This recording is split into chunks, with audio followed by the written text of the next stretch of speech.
Trump విధించినటువంటి 48 గంటల ultimatum ఏదైతే ఉందో, ఈ అల్టిమేటం అంటే హార్మోజ్ జలసంధిని కనుక మీరు విడుదల చేయకపోతే మీ మీద దాడి చేస్తాం, విద్యుత్ కేంద్రాలు, అణ్వాయుధాల కేంద్రాలు మొత్తం నాశనం చేస్తామని 48 గంటలు గడువు విధించినటువంటి ట్రంప్ యొక్క సవాలుకి ఇరాన్ తగ్గి హార్మోజ్ జలసంధిని ఫ్రీ చేస్తున్నాం, కాకపోతే మా శత్రు దేశాల యొక్క నౌకలు తప్ప ఏ నౌకైనా వెళ్ళిపోవచ్చు అన్న విధంగా మాట్లాడిన ఇరాన్ ఇప్పుడేమొచ్చేసి మీరు వెళ్ళిపోవచ్చు కానీ 18 కోట్ల రూపాయలు కట్టి వెళ్ళండి, మా దగ్గర డబ్బులు లేవు, యుద్ధానికి విపరీతమైనటువంటి యుద్ధం ఖర్చు అవుతుంది, పైగా మాకున్నటువంటి సోర్స్ కూడా ఇదే, అసలైనటువంటి సోర్స్ అంటే చమురు ఏదైతే అమ్మామో ఆ చమురు అమ్మడం వల్ల మాకు వచ్చినటువంటి నిధులన్నీ ఆగిపోయాయి కాబట్టి అమెరికా ఆంక్షలు కూడా విధించింది కాబట్టి మా చమురు ఇప్పటి వరకు కొనకపోవడం వల్ల విపరీతమైనటువంటి ఆర్థిక సంక్షోభంలో ఉన్నాము, కాబట్టి ఏ నౌక కదిలినా 18 కోట్లు అంటే $2 మిలియన్ మీరు కట్టేసి వెళ్ళండి అన్న విధంగా ఇప్పుడు Iran parliament national security council సభ్యుడు అలాయుద్దీన్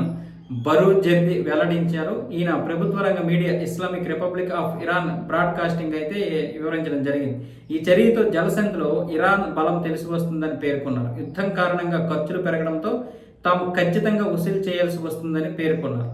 అంటే మొదటైతే ట్రంప్ చేసినటువంటి హెచ్చరికకి ఒప్పుకున్నారు కానీ ఇప్పుడు అనవసరంగా మరి డబ్బులు పోతున్నాయి కదా, మరి మన దగ్గర డబ్బులు రావాలంటే ఏం చేయాలి? హార్మోజ్ జలసంధి నుంచి దాటాలంటే $2 మిలియన్ కట్టాలి.